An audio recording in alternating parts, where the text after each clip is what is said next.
Olha para sua carteira. Agora olha para o seu celular. Você realmente acredita que aquilo que você chama de dinheiro vai existir daqui a 20 anos? E se eu te disser que existe algo acontecendo agora, neste exato momento, que pode transformar completamente a forma como o mundo inteiro lida com dinheiro?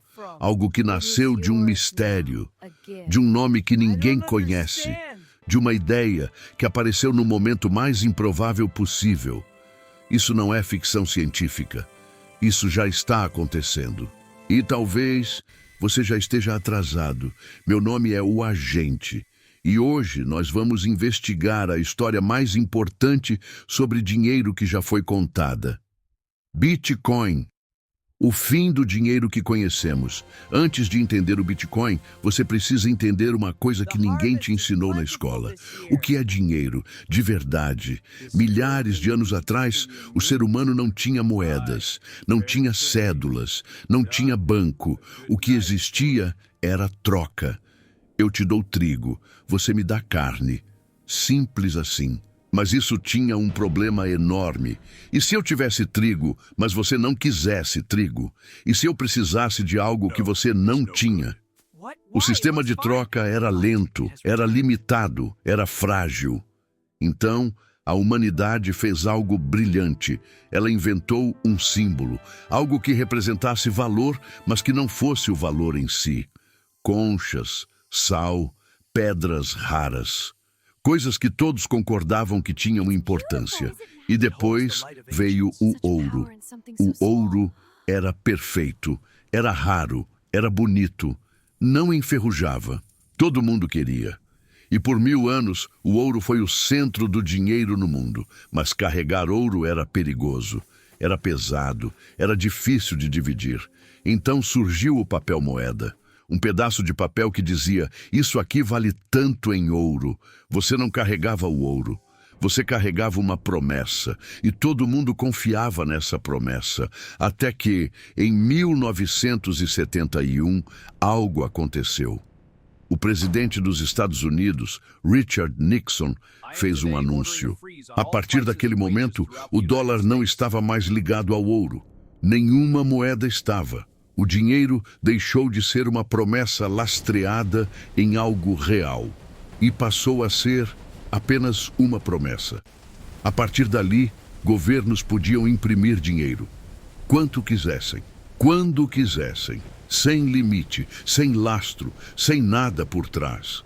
E foi exatamente isso que eles fizeram. Mas a pergunta que ninguém fez foi: o que acontece quando a confiança acaba? 2008. O mundo estava prestes a descobrir a resposta. Tudo começou de forma silenciosa. Nos Estados Unidos, bancos estavam emprestando dinheiro para pessoas que nunca poderiam pagar de volta.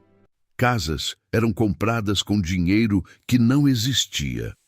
Contratos eram assinados sobre contratos. Dívidas empilhadas sobre dívidas. Era um castelo de cartas. E quando a primeira carta caiu, tudo veio abaixo. O Lehman Brothers, um dos maiores bancos do mundo, declarou falência.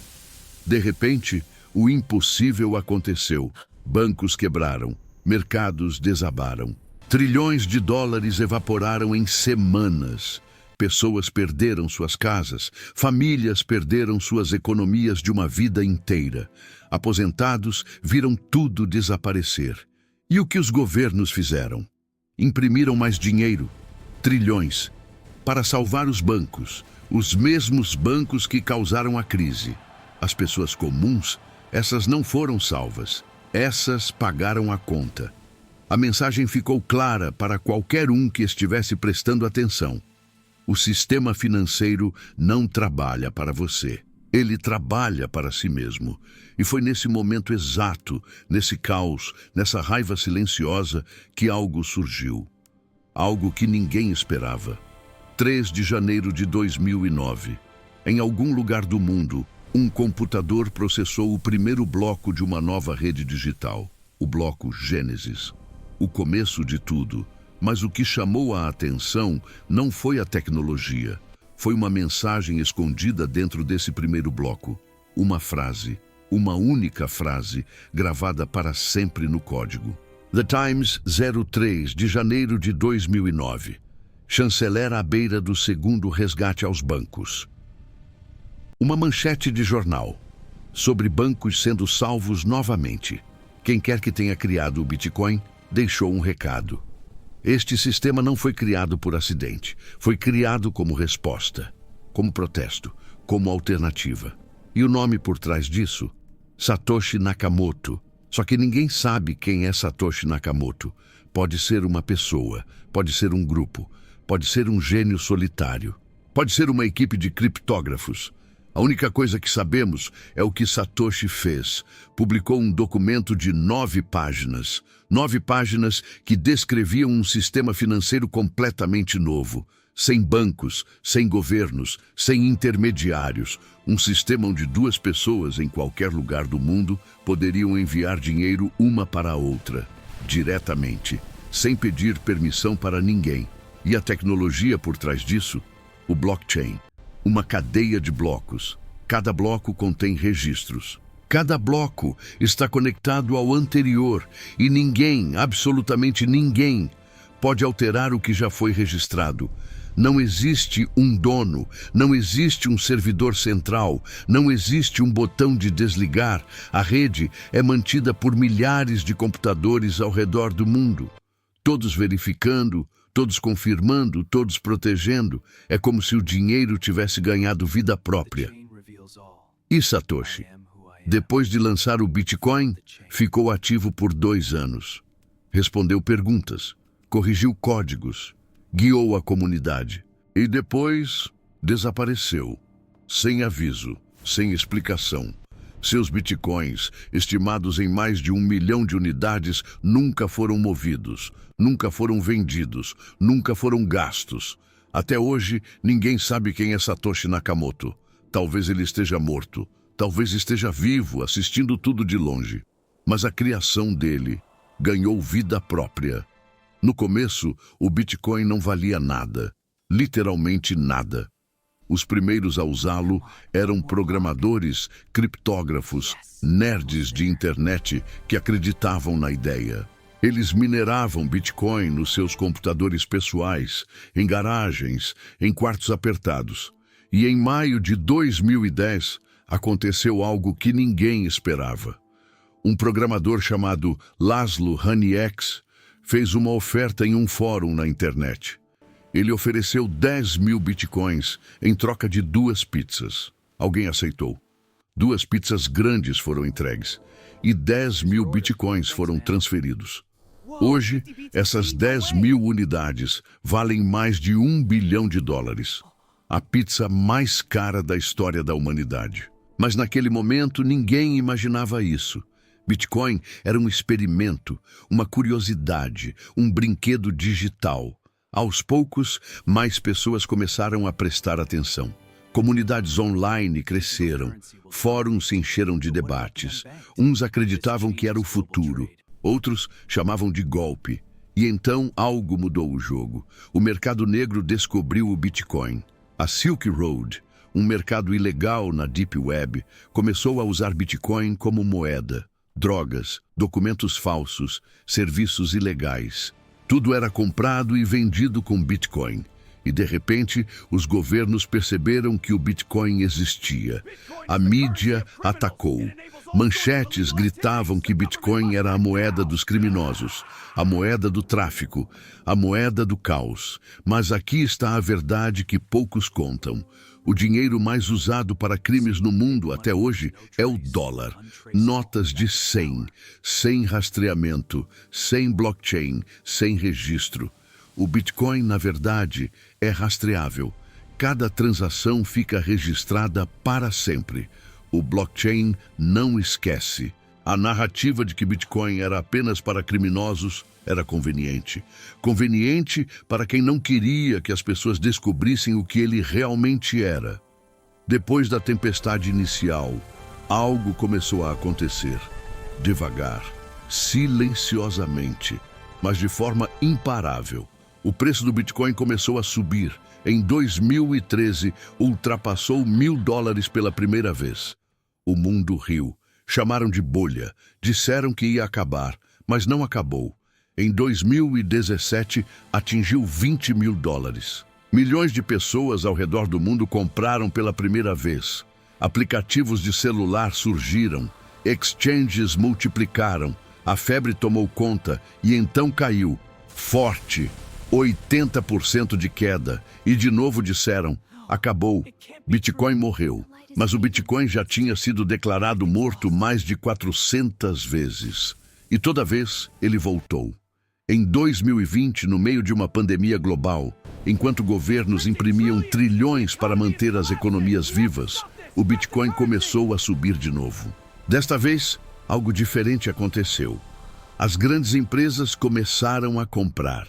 Elon Musk anunciou que a Tesla tinha comprado 1,5 bilhão de dólares em Bitcoin. Empresas como MicroStrategy compraram bilhões.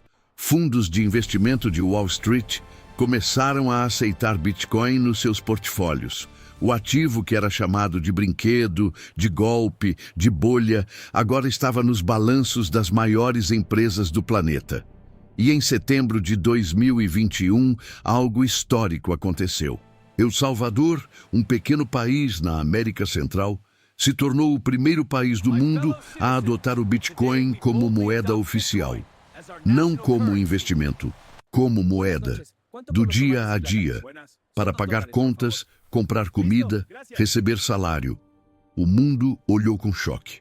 O Fundo Monetário Internacional criticou. Economistas atacaram. Governos se opuseram. Mas o presidente Nayib Bukele não recuou. A mensagem era clara. Um país inteiro estava apostando que o Bitcoin era o futuro. E é aqui que a história fica realmente interessante, porque o Bitcoin levantou uma pergunta que nenhum governo quer responder. Se o dinheiro é controlado pelo Estado, e o Estado pode imprimir quanto quiser, quando quiser, sem o seu consentimento, de quem é o dinheiro realmente? Seu ou deles? Cada vez que um governo imprime mais dinheiro, o dinheiro que está no seu bolso perde valor. A isso chamam de inflação. E inflação é um imposto invisível. Você não vota nele, você não aprova, mas você paga. Todo dia, em cada compra, em cada conta. O Bitcoin tem uma regra que nenhum governo pode mudar. Só existirão 21 milhões de unidades, para sempre. Nunca haverá mais. Nunca serão impressos mais. É matemática, é código, é imutável. Enquanto o dólar, o real, o euro, o peso podem ser inflacionados sem limite, o Bitcoin é programado para ser escasso. E escassez cria valor. Mas os governos não ficaram parados. Se as pessoas podem usar uma moeda que eles não controlam, o que acontece com o poder? O que acontece com a capacidade de rastrear, congelar, taxar? E então surgiu a resposta dos governos, as CBDCs, moedas digitais de Banco Central, dinheiro digital, controlado pelo governo, rastreável até o último centavo, programável. Isso significa que o governo poderia decidir quando você pode gastar, onde você pode gastar e até se o seu dinheiro expira. China já está testando, Europa está planejando. O Brasil já tem o Drex. E aí a pergunta se inverte. O Bitcoin foi criado para dar liberdade financeira. As CBDCs estão sendo criadas para dar controle total. 2 caminhos, 2 futuros. E o mundo está caminhando para um deles agora. Então, o que é o Bitcoin realmente? É um golpe? É uma bolha? É o futuro? É o fim do dinheiro? Talvez a resposta não seja tão simples. O Bitcoin é um experimento. O maior experimento financeiro da história da humanidade. Ele pode falhar, pode ser proibido, pode ser substituído por algo melhor.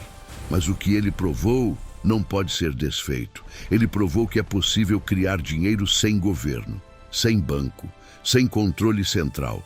Ele provou que um grupo de pessoas ao redor do mundo pode manter um sistema funcionando sem que ninguém esteja no comando. Ele provou que a confiança pode ser substituída por matemática.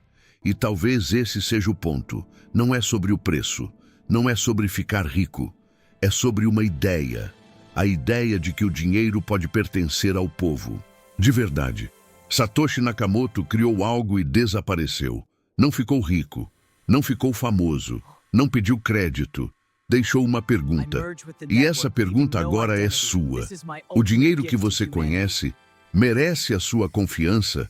Ou será que o futuro já começou e você só não percebeu ainda? Inscreva-se no canal, ative o sininho, porque o próximo vídeo pode mudar tudo o que você acredita. Eu sou o Agente. E isso foi só o começo.